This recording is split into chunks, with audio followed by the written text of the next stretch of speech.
Ignorance is an opinion without knowledge, and stupidity, is an opinion that reject facts.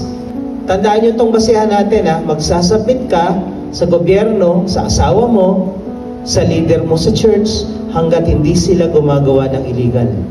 Hanggat di sila gumagawa ng immoral.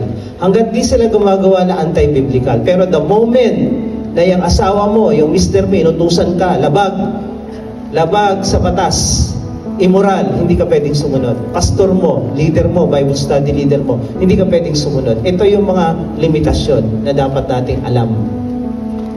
Lalo na sa gobyerno. Pag ito na ang ginagawa, hindi na tayo pwedeng sumunod. Pero pag yan ay gumagawa sila ng legal, sumunod tayo, magpasakop tayo. Pag gumagawa sila ng moral, hindi immoral, sumunod tayo. Hindi sila kumukontra sa Biblia, sumunod tayo dyan. Maliwanag po ba yan? Kung sa susunod na eleksyon, manalo si ganito, anong assurance natin na gaganda Pilipinas?